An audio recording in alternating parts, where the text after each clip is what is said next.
Alright, welcome back to Kamen Review, episode 202. I'm sorry I didn't feel as, excitement as it was last week, because I was coming off a headache. I still got a tiny bit of a headache right now, but not as bad as basically earlier. So this particular one, we're discussing episodes 20 and 23 of the series. Now, one thing I forgot to mention in the last video was that 19 was the end of the series, of this particular series, Kamen Decade, the first story arc, and 20 began the second story arc of the series. So, they end up in the world of negatives. Well, they realize a little later on. They think it's Natsume's world, but not really. It's a duplicate of her world, but it's the negative side of it. And apparently, there's no humans here, because this two-parter is a tribute to the Dark Riders. We actually get the TV series debut of Dark Ryoki, who appeared in the Ryoki episode final movie, which I still need to see. And there was one other Dark Rider who appeared in this one, who was making his television debut. But when I saw this, I'm like, wait, did we already have Dark Ryoki appear in the previous episode? But this could be just a different version. It's probably just had a corrupted version of Ryoki. I thought this was kind of weird. They say, oh, this was the television debut of Kamen Rider Ryoki.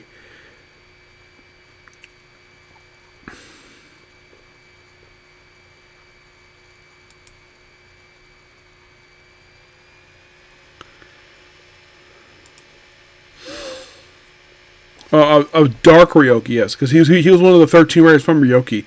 And also Orga. You're thinking, Orga? Where is he from? They also had Dark Kamen. Now, Orga is from Kamen Rider 5. He's from the 5 movie Paradise Lost. He's this guy with a big bulky thing in his head. Yeah, he was, now, in the case of his counterpart here. Now, unlike the case of the other ones where they have these writers where they're just alternate versions of these characters played by sometimes different actors, usually the same first name, different last name. This one, completely the made-up character for the show. This one here is called Kenji Saita, who appears only in this two-parter. There's also, of course, Oya Kareni. Who is this guy? This is Dark Kiva. This is a alternate version of the guy who kind of in a way made his first appearance in the first episode of the series. Yeah, he is Dark Kiva.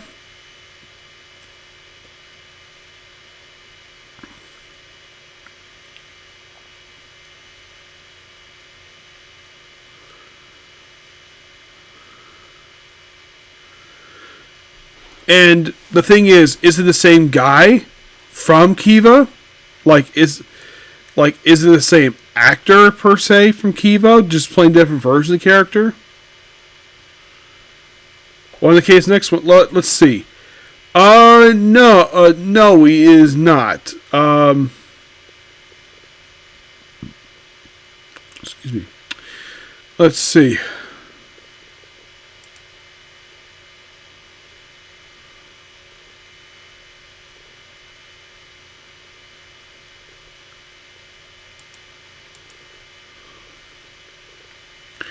Well, actually, it's also a version of another Dark Kiva character who is actually from Dark Kiva. This is, of course, just an alternate version of that character. Which, of course, there's also Hikaru Santa, who is Dark Rider Ryoga. Ryoga is a character from...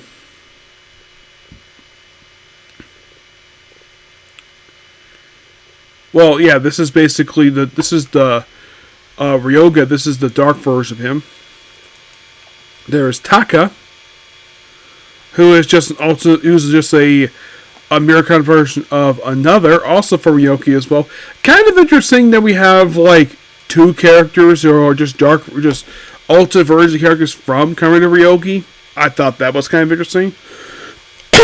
And these characters here are darker versions of characters that Natsume knew from her world.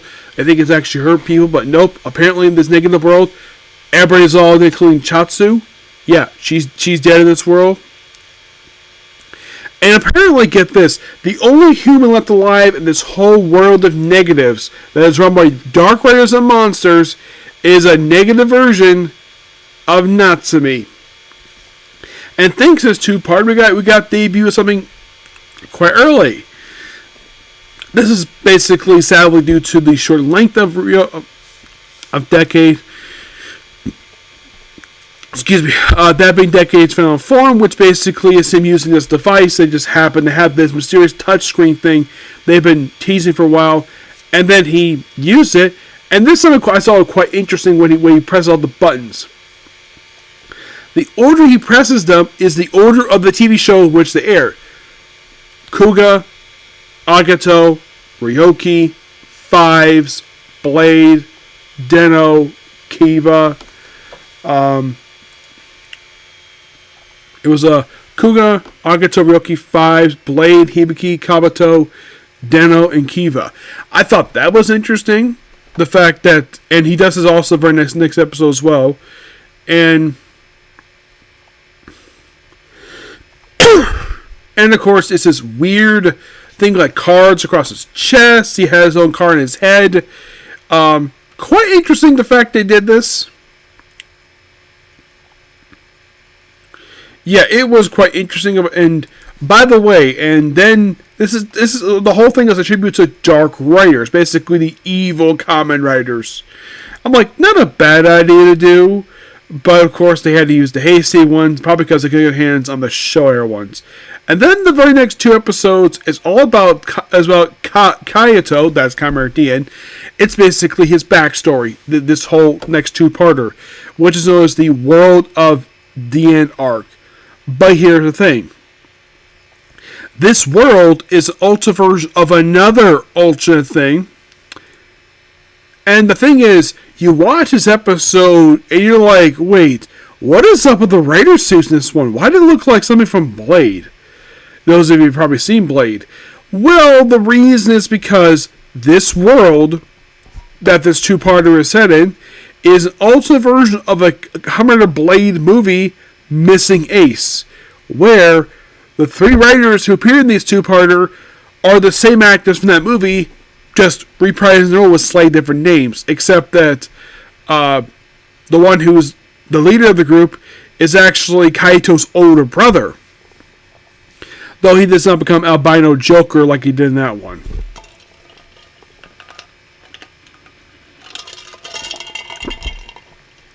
So apparently this world is going to be controlled by these creatures known as roaches, and led by someone called 14.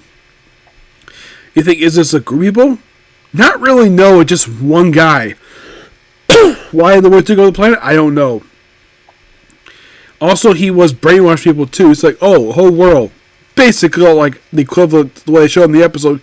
It appears they brainwashed the whole village, including Natsumi and Yosuke. Yes, then of course, and they have Fighting 14 at the end of this two-parter, which of course basically has like, well, in a way, we have this really cool fight. You have the roaches, we have Junichi, he's the one who's leader, he's the one who's subordinate 14, who used to be a raider. We have him and 14 versus 4 Kamen Riders, and of course they're working with the roaches. Really good fight sequence here. The camera's all over the place, but visually it's done really well.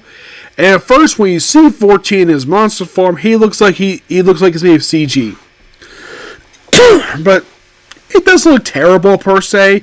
I've seen worse CG. The CG was actually pretty good. It feels like they spent a lot of money on this thing, and they did a really good job with it. And it did take the combined might of basically the two writers of the show, Dien and Decade, to basically beat it, which made sense. And overall, really good. It's kind of similar to what they did with the Hibiki arc, where basically they had a bunch of writers take on one monster. This is similar to that, but basically 2 writers this time. But overall, really good two-parter. I enjoyed this. And at this point, I have now officially watched and now reviewed the first 25 episodes, because next at this, what is the Shurikenger crossover? Yes, the crossover Shurikenger. which I have reviewed this already 3 years ago. So, next up, well, it started the beginning and the end of Kamen Rider Decade, because as of right now, I now have 6 more episodes left to go. Just 6. And a movie. Yes, Kamen Rider Decade had 1 original movie released. Yeah, just 1. And also, I've also read this is a build-up to the very end with episode 20. I would say definitely the case of, like, at this 2-parter, it doesn't seem like we build up that much per se, but, and they also mentioned, oh yeah, this way like they completed their journey with episode 19, it's like, oh, we finished all the worlds, and it turns out there are more worlds, more than 9, so it was misleading. So, in a way, the first 19 episodes pretty much attributes to all the first 19 series, first 9 series released. Yep. Which made sense, given the fact it took 18 episodes to cover that. I gotta admit, that was like a pretty smart decision. And now at this point, we're just paying tribute to other stuff. Like, first, the Dark Riders. And then we have Kamen Rider Blade missing Ace, which is related to Blade. It's interesting that Blade himself does not pop up in the story. I get the fact it's also a version of that. Could at least throw in Blade. But my guess is maybe that they probably were going to include him. But my guess is maybe the actor who played Blade previously probably was not available, and maybe also because it had not been that long since his last appearance to the show. Presumably, yes. But next time, however, well, they tease us the end of the Shuriken crossover, where, get this, so in the very next episode, Decade is going to meet the Crisis Empire from Black RX.